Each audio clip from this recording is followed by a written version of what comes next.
The key thing is that we don't want to stop the stress response in the body. If we're in highly competitive environments like real estate, I need the accelerated response. I need you to, work fast, work hard, be highly focused. That's just the nature of what we ask. We just want to have the tools and the techniques and to identify those early warning signs quicker.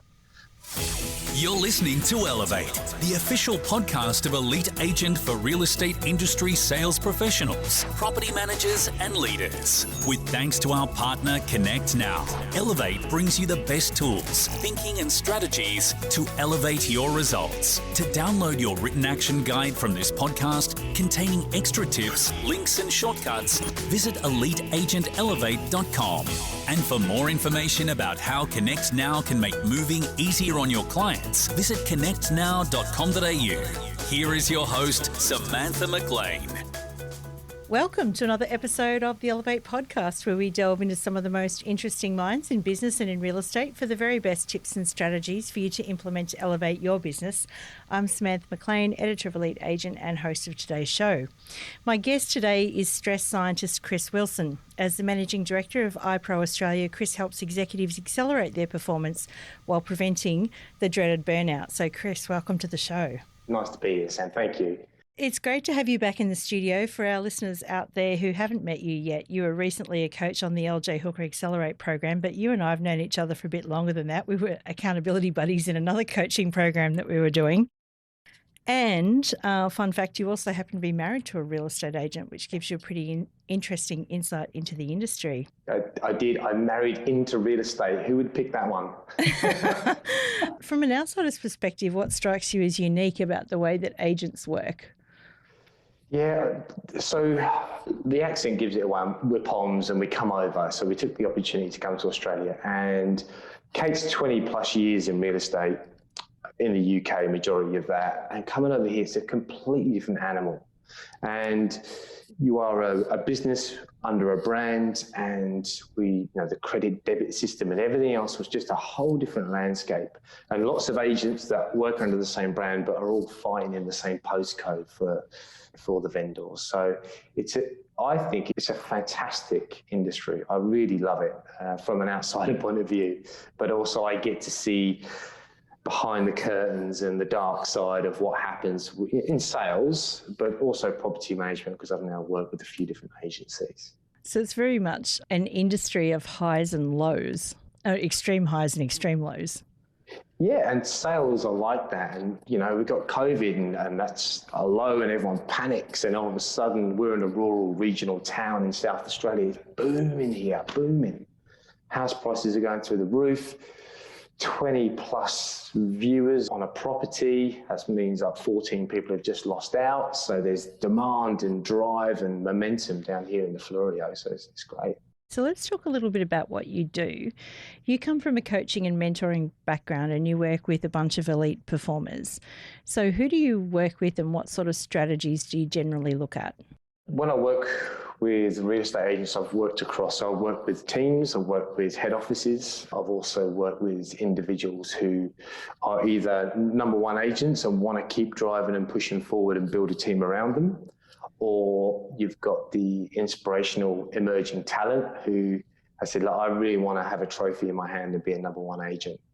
And so what we look at, if you look at those multiple different layers within real estate, we create strategies to allow them to follow their path. So we use physiological markers, we use perspective markers, so we start to look at subjective scores, where they're at right now and where they want to be, and then my job is to be able to guide them to be able to sustain that level of performance. It's interesting because I guess there's a lot of coaching that happens in the real estate industry from people that perhaps aren't as qualified in physiological markers and stress markers as you are. And what have you seen as some of the big problems in the real estate industry when it comes to stress? That's a beautiful question. So the reason why I play in the real estate space is because I was watching young men and women, talented young men and women, come into a beautiful industry where you've really got a license, literally, to write your own legacy. You can create beautiful offices and opportunities, but what was happening was they were being thrown under the bus. The sheer pace and weight and demand on young men and women without the skill set around how to manage themselves. So we get systems and processes, we get, how to organize your day and your vendors and your portfolios, but no one was looking after themselves. And it was an industry that demanded that we keep pushing. And if you break, you simply can't handle it, or you don't have the right resources, or you can't cope. And it's a bit of a shame because we spend a lot of time building up our teams and then we lose them. And we normally lose them to our competitors. And sometimes it's a case of somebody sort of feels like they're stressed in one job and they go to another one and then find out that the grass is actually greener where you water it, because the cycle happens all over again. Yeah. We would talk about that a lot. So when I speak to agents and they decide that they don't want to be in the real estate agent industry anymore, okay, fair enough. So I've always wanted to be a horticulturalist. Okay, go away and play with the grass. If someone leaves your brand and goes to a competitor's brand in a completely different postcode where they're technically starting again, then I would say that's a leadership issue. Absolutely. So tell me, there's good stress and there's bad stress, and we'll talk about the good stress at the moment. But the bad stress, as I understand from our chat in Accelerate, can have not just an impact on the brain, on your mental health, but actually physically on your body. Can you tell me a little bit about that? When we start to bring up the topic of stress, notoriously it's always thrown into the mental space. Okay, so, stress is just all in the mind, and that's not technically true. So when we start to measure stress, we can look at environmental stress, cultural stress, physical, metabolical. There's lots of different ways in which we stress the body. What we do know, though, is that you will have signs that you're not coping. And these can be mental, physical, or emotional.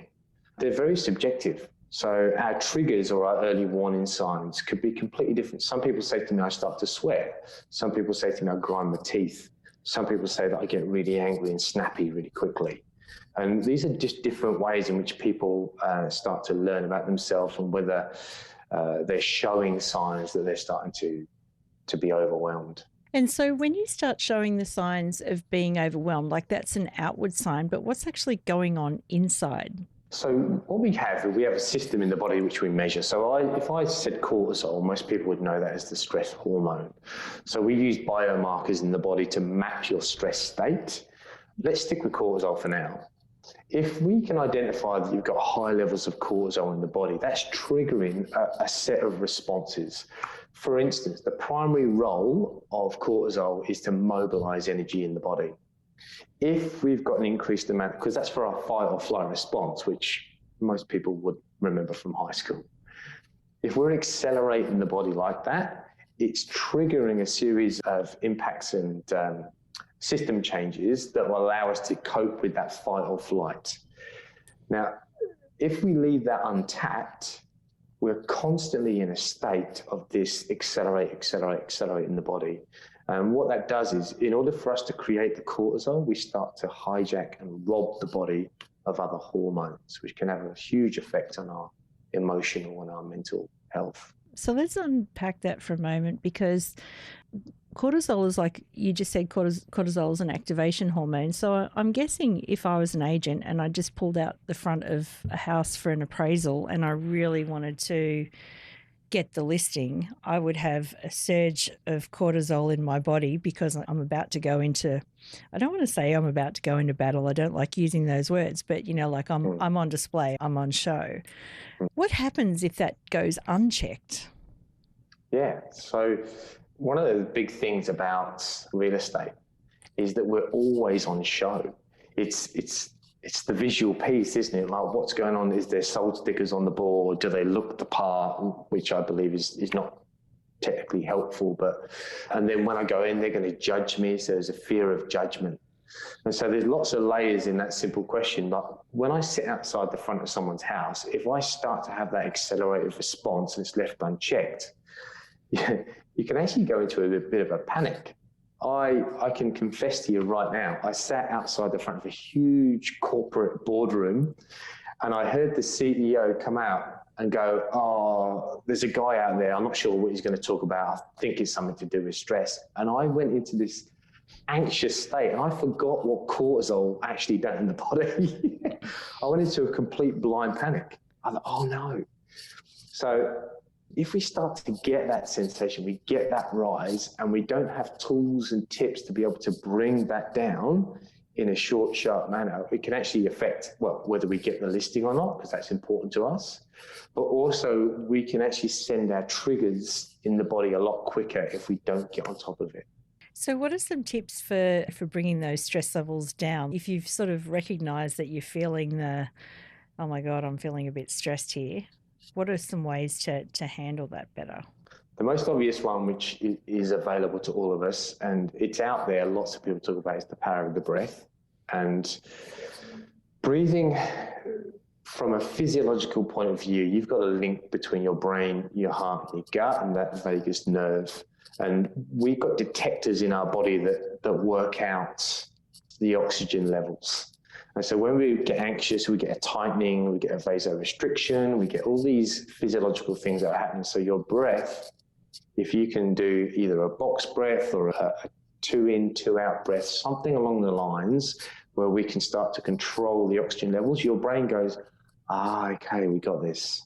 Because you can imagine the accelerated rise in the body, the heart rate increases, everything gets restricted, blood flow is restricted. Then we hold our breath. So a key sign for us is we become top breathers. Yeah. So we start to breathe up into the upper part of our chest. Whereas if we want to be a diaphragmatic breather, we want to breathe deep down into the stomach. And that allows wider space for the lungs, more oxygen, without getting too techie. So if you're sitting in the car and you can feel your anxiety rise, practice the use of breathing. I know that sounds obvious, but if you can use your breath, it becomes an anchor for the brain to go, we've got this, we're okay. I'm doing it now that you've mentioned it. I would always say to people, practice the power of the breath away from those anxious moments, because the anchoring piece it becomes familiar for the brain. So I know that if I sit in a certain position, I put the tongue on the roof of my mouth and I hold my hands in a certain way, I now know that my brain goes, I know what we're doing. And it starts to already put the physiological reactions in place. It's a skill. It's not a superpower. It's not magic. It's a skill that we can teach the brain to do. And so when I need those skills, like when I'm sitting outside my first 1 mil listing, I'm sitting outside and I'm going, I really want this. This is going to be huge. Just use your power of your breath. Do you have any resources or anything like that? Like for that, I love the Headspace app. Are there any of your favorites that, that people listening might like to go and check out? Here's the thing about the apps. The voice of the person notice how I changed my tone when I went into that. The voice of the person that you're listening to is very subjective. The pace of the information, the actions and insights and cues or triggers that they give you are very subjective. So find someone you love by searching out and then double down on that person or that series. Because I know lots of people who jump onto an app, go in and go, I really didn't like it. It wasn't for me. I really hated that voice in my head. And the second part to that is give it time, because at the moment if we start to try and we force the body to slow down. As soon as you close your eyes or start to relax, your mind will probably start to accelerate. That's interesting you say that, because I know the guru of the moment is that guy, Joe Dispenza, isn't he? Like he's a favourite of everyone's, except his voice just, I can't listen to him because it feels like, he's, I don't know, telling me off or something. I can't even put my finger on it. So, Andy from Headspace does a much better job. Yeah. Sometimes that voice will remind you of someone that, maybe a teacher at school or something like that just grinds you. Yeah. So take your time with the apps and the resources and find the ones you love. But it's a journey. It's a discovery piece about yourself as well. So what you love, I might not love, and therefore just go out and find it. But they do work, I promise. Now, speaking of discovery pieces, you and I, as I mentioned earlier in the podcast, we've been accountability buddies before, and we are again in this crazy 30 days of Facebook Live challenge, which I started encouraged by somebody else. And I don't know about you, but it's been a bit of a journey for me, because every time I press that live button, I sort of feel like I'm being attacked by a bear as well. I can tell you that my cortisol levels have gone through the roof. And before you press the live button, it's just that moment of, do I smile? Will I look like I have wind? Will I, is the thumbnail going to be ugly? What are they going to think of me? Like all of these things that we've just talked about. As a stress scientist, has it been the same for you? Yes. So I often get the question, oh, I suppose you don't get stressed, in that sarcastic manner. So yeah, of course I get stressed. I've got a 7-year-old daughter, for crying out loud. But the key thing is that we don't want to stop the stress response in the body. If we're in highly competitive environments like real estate, I need the accelerated response. I need you to, work fast, work hard, be highly focused, because that's just the nature of what we ask. We just want to have the tools and the techniques and to identify those early warning signs quicker. And that's the key point I always get to people is, of course I get stressed. I just recognize the signs quicker, and I've got tools in my toolbox that I can really double down and just bring my stress levels down so it doesn't impact my performance. Yeah, I was watching your live video today, and obviously there'll be a bit of a delay between us recording this and it being published, and hopefully we'll be up to around about day 25. We'll hopefully be almost finished. But there was something that you said today which really resonated with me, in terms of, we put these sorts of things out there and we feel like we're in danger, and the body's stress response comes along, and the brain does everything that it possibly can to keep us safe, to keep us from hitting that button, which is really interesting. But you had an interesting solution for getting past that feeling. Can you tell us a little bit about what that was? What you're talking about there is this is the crux, or the main piece towards the performance acceleration program.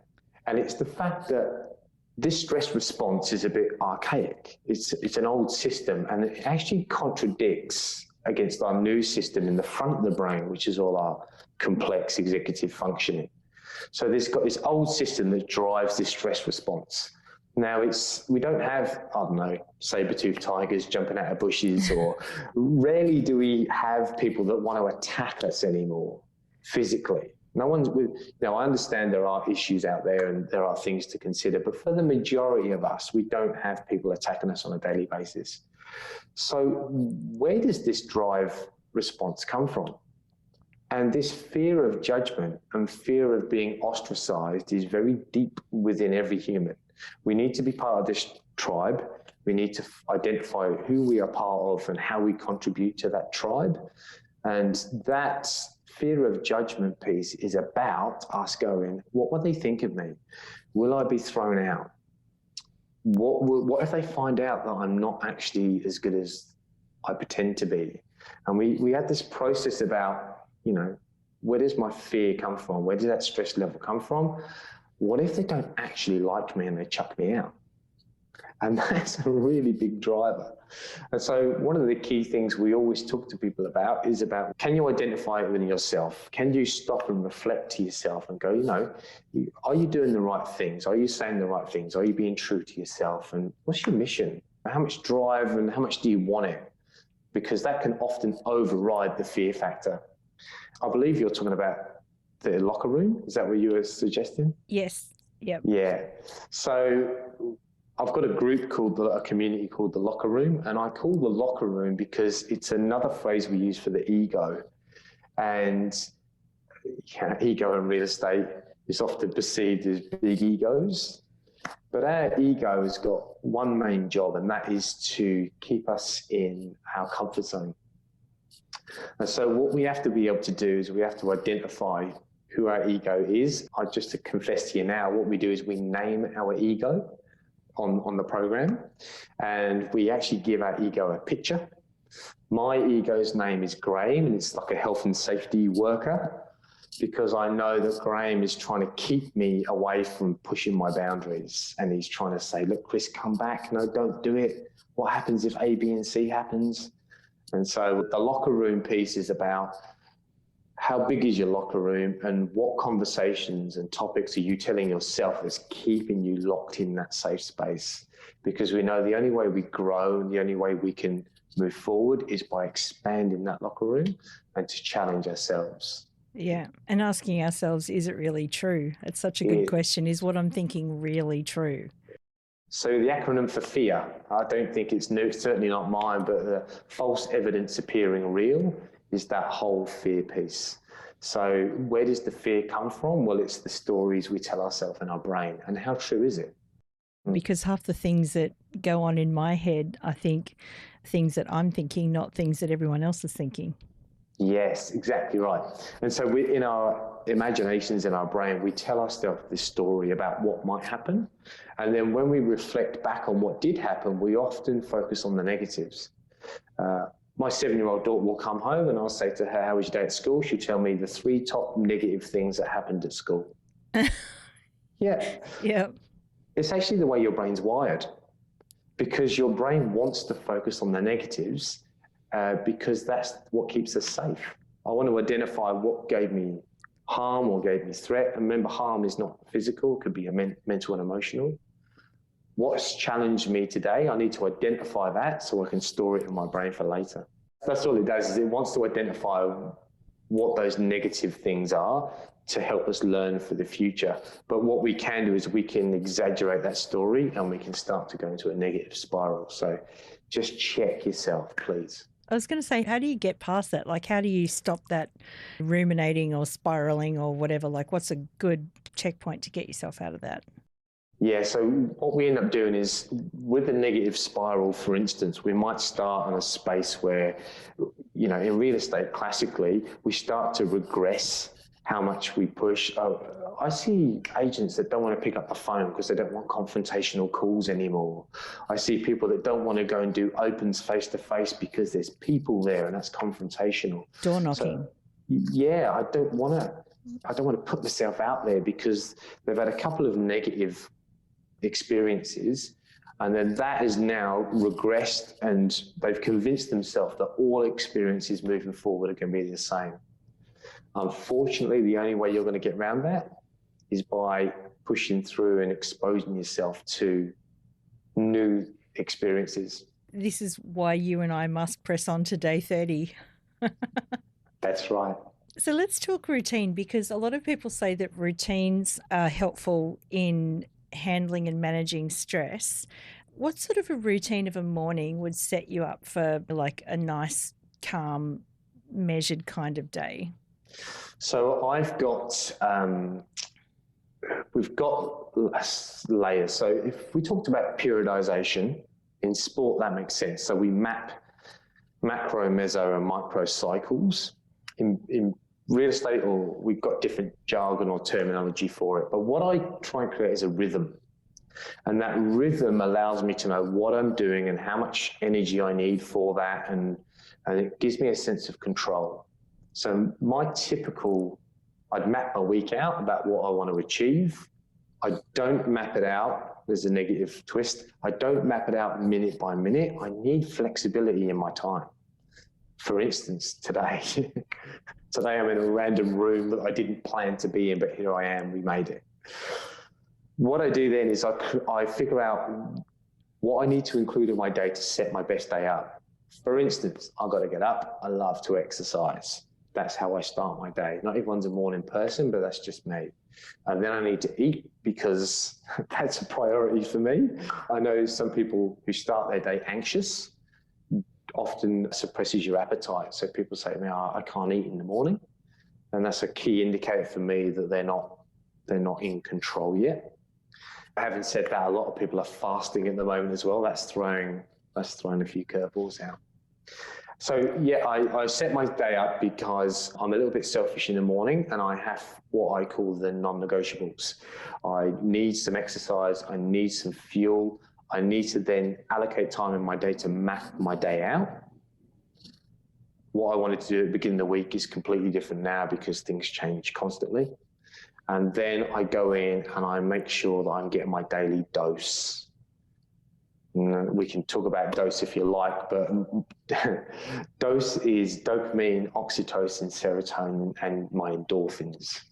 And they're all hormones that do different things in the body, yeah? They are. Yeah. They are. So I had a good dose of oxytocin yesterday cuddling puppies. Yes. Yeah. So oxytocin is your trust hormone. If you've ever had the pleasure of giving birth, then you know that the baby goes on mum's chest as quickly as possible because there is a chemical rush going on inside the body where high levels of oxytocin, and it's a bonding hormone. So COVID is a really good example where we weren't allowed, during lockdowns, we weren't allowed to socialize. And these cameras and tech's beautiful, but it doesn't give us the same level of response. And so I would talk about the need for human connection. And then people would often say to me, yeah, but I live on my own. And I'll go, okay, so have you got a pet? And they're like, yeah, so cuddling your pet, nothing better than a little snuggle up with the cat or the pooch. And that can drive that oxytocin secretion in the body. In fact, I've heard now that having a pet can extend your life by 10 years just because of the feel-good chemicals that go on between you and the animal. I don't know about that. If you get hit by a bus, I don't know if that's good. Yeah, all other things being equal. So that's a really strong conversation. Stress is something that we throw about now, and we understand it because it's stress and it's uncomfortable and it's mental health. Where we're missing the conversation is what happens if you don't get control of that stress. So we're now talking chronic levels of stress. Stress and obesity, stress and chronic disease, stress and cardiovascular disease. They're highly linked. And there is, my mission in the background behind stress science and iPro and everything else like that is the fact that we've got these chronic issues that are occurring for us because it's all about push, push, push. And we don't feel like we've got the capacity to be able to go, do you know, I'm going to step back a bit and take some time out for myself because it's on demand all the time. And I don't see any light for a lot of people. Someone told me once, if you're feeling stressed, to take a step back and take a walk because the act of getting out into the fresh air and taking a walk can actually really help you solve the problem. Whereas we think, oh, we've got a deadline, this is happening, I've got to get this done by this and I can't possibly take myself out of it. But that, in fact, is actually the solution, isn't it? Yeah. People will always... So some people are better than others at taking time out for themselves. Some people consider themselves as selfish if they go for a walk because everyone wants 5 minutes of your time. Everyone's trying to steal your time away from you. And unless you actually start to go, do you know what, non-negotiables, I just need this 10 minutes to myself. The world's going to have to continue without me. But it's a really tough conversation. People can't, because they've got the idea that we're letting people down. Again, it's that conversation in our head, isn't it? It's the, if I let them down, will they dislike me? Will they be upset with me? And we end up just throwing ourselves under the bus, believing that we're doing everyone else a favour. Yeah. What's the story we're telling ourselves around that? Yeah, that's right. And it's really, so the logical brain, if I sit in front of people and show them what it's like for them, and the logical brain will go, yeah, I see that. That makes perfect sense. Yeah, I understand it. But then when they trigger back into their normal daily routine and their subconscious thinking and just, this is just who I am, they don't take any time for themselves. Yeah. And it's really difficult.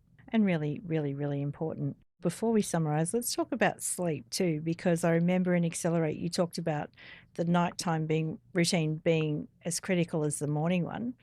So what do you think a good nighttime routine is for someone who is trying to lower their cortisol levels, trying to lower their stress?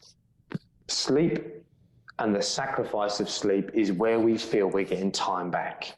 So when Here's an example in my house when your daughter goes to bed and your wife goes to bed, and then all of a sudden you've got quiet in the house. That's when you can get things done, and that's really productive to your sleep routine. And we've got this thing called a diurnal pattern, which is a day pattern in the body, and then you've got a nocturnal pattern, which is a night pattern in the body, and both of them work together to create what most people know as a circadian rhythm. A flow, a body flow. And if we don't set up our sleep pattern, our night pattern correctly, it can directly impact our day pattern. Now, we know this because if you have a rubbish night's sleep, you're a little bit cranky the next day. You're not really on form, and you're probably looking at the coffee cup rather than, your vendor list or your call list or whatever it might be that you've got to deal with. Now, this can actually start to become what they call bidirectional. So my term I use in my talks is that when the house goes quiet, the brain goes busy. So we actually get an accelerative response just before we go to bed. If we get that accelerative response, when by the time we get into bed, we can't shut down and sleep properly.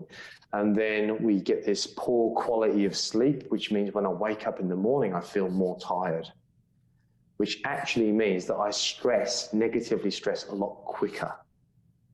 So now all of a sudden my stress perception goes up, I'm more anxious, I don't sleep at night, and then we've got this horrible bidirectional loop. So that's an example about when we talk about sleep. And sleep, good quality sleep is a skill. And I use that purposely because anyone can learn a skill. It's not magic. Although my wife is magic because she seems to just hit the pillow and start sleeping. I don't know how that works, but it's beautiful. I'm jealous. What we do know is that we call it sleep hygiene. The preparation for sleep and the pattern of preparing for sleep is just as important. Because again, your brain will go, right, I know what's coming up. I know where we're going. And your brain will start to go through the different layers. Your brain waves, they start to go through the different layers from the alphas all the way down to the bottom layer, which is you can get into your nice quality sleep routine. And so when it comes to tools and tips at night, if I said you've got to protect your last hour before sleep, that would be no blue screens, no anxious states, no rising, avoid alcohol. I know. I'd love to talk about that if you've got the time, but anything that's going to raise your blood sugar levels too high or increase your anxious state just before bed, because that will impact the quality of sleep. Yeah, it's interesting actually. I think I've got one of these Aura rings. You can't see it on the audio, but it actually tells me, like, if I've had a couple of glasses of wine, my heart rate will lower later, and then my readiness score for the next day is not great. You can see how physiologically the alcohol affects your body. 100%. So if we start to drink alcohol converts to sugar. Sugar fuels the stress response. So, and again, that leads into a different conversation of why have I got these sugar cravings, Chris, or around about 2 to 3 p.m. in the afternoon, Chris, I really want to grab the bar of sugar. And so we know that the sugar fuels the stress response. Alcohol is the same. And it's great because it suppresses your inhibition and you feel quite relaxed and comfortable, but it also impacts your brain's ability and your body function. So people often say to me, oh, Chris, what are you saying now, that we're not allowed alcohol? I go, no. But here's the flip. Here's the golden nugget. When we are stressed, we reach towards alcohol. It's a coping mechanism. It's escapism. We also reach towards Netflix because I don't have to think about work. It's a distraction for the brain. However, in a high-stressed environment, I want to avoid all of those things because they're not supporting me. They're actually pushing me further down into that stress spiral. So I say to people, look, if you can identify your early warning signs quickly, you need to cut out alcohol, cut out the sugar, increase your exercise levels, and that's your reset. Your body, you're promoting your body's ability to be able to reset itself from that negative stress. Not that whole, I need sugar, I need sugar, I need sugar. Exactly right. Yeah. But we notoriously go the other way. Alcohol, sugar is our coping mechanism. Yeah. But it forces your body into the wrong state. Yeah. One more question, because a lot of people that listen to this podcast are in leadership roles. Often, like, they'll see how their staff are performing on a regular basis, and often a good leader can detect stress. If you're a leader detecting stress in your team, what's the best couple of things that you could do for them? Well, it depends on that. So culturally, I would do a culture audit first. What is it that's causing this? Is there a system process breakdown? Are we slowing things down, which is causing more stress to the sales team? I found things doing a culture audit is a really good example. We had ops and sales in the same room, and sales want to ring bloody bells when they make sales and scream and shout across the office, and ops really want to be quiet and just get into their, I want my calendar open, I want my spreadsheets open, I want to be able to figure it all out. And so the stress for the ops team was the sales team. And so they were distracting them, so they were falling behind on their work. And the sales team were going, you haven't done that thing for me yet, and I need it by the... Yeah.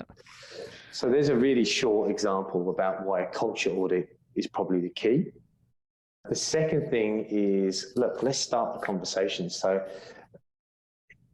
one of the biggest hurdles I have to tackle with highly competitive people is just admitting the vulnerability.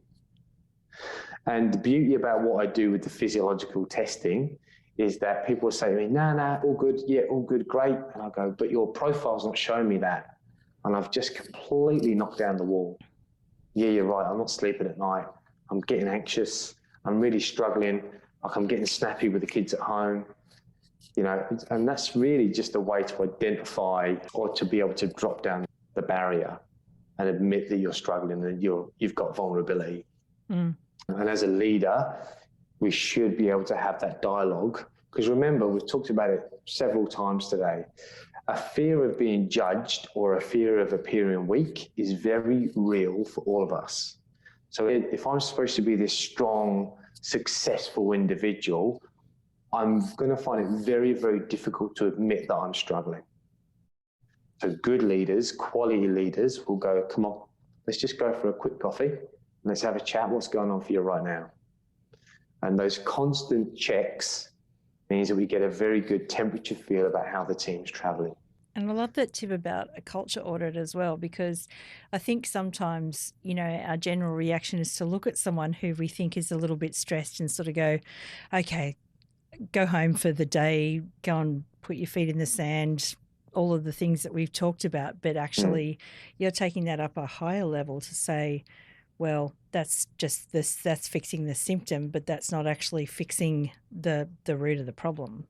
And there lies the not so well kept secret. Yeah. Like, once we are triggering, it's really easy to go, I need to step away from this. And of course, what are we trying to promote there? Because as soon as we step away from the stress environment, work, let's call it work, okay, I feel better now, so I'm at home. So what now? Why don't you stay at home? Why don't you not bother coming to work? That's not a reality for us. So we're not fixing anything. We're actually just giving you a short-term relief. And if we don't have the tools to fix the issue, then we're just going to want to keep distancing ourselves from the stress. And that's not, we can't do that in high-performing environments. I don't walk into a locker room and tell athletes to sit this one out. This might be a bit hard today. Why don't you not compete today? It doesn't work. It's the same with us in competitive environments like real estate. I need you to be in there. I need you to want to be in there. But while you're in there, we need to make sure that you're functioning and your high performance and your, if I said safe, that sounds dramatic, but it's an area that I'm pushing more and more into. It's so interesting. It's fascinating.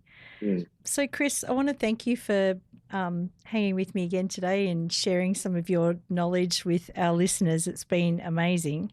If there was one tip or one thing that you would like to leave everyone with, what would it be? Oh, one tip. Move. Yep. I can't say it enough that we underestimate the mobilization of the body. We sit in our car, we sit at our desk, we lie in bed, we sit on the couch, and we're not built to sit. We're built to move. Move outdoors. Cortisol will always dominate in the body's reaction. So if I'm in a stress response, producing more and more cortisol will dominate because it's a fight or flight survival response. What we end up doing is we end up robbing the other hormones to create more cortisol. And a pro-hormone is something called vitamin D, which you know. Vitamin D helps us build all the other beautiful hormones, but we get something called cortisol steal, where it starts to rob our body of vitamin D. So get out and move and get outdoors. Such a simple solution, isn't it? I know, we say it so much. We've had the same messages since school, like drink 2 litres of water a day and exercise and eat your veg. It's just really, it's the behaviour change that we're trying to promote here. And a good change it is too. Chris Wilson, thank you so much. Thank you.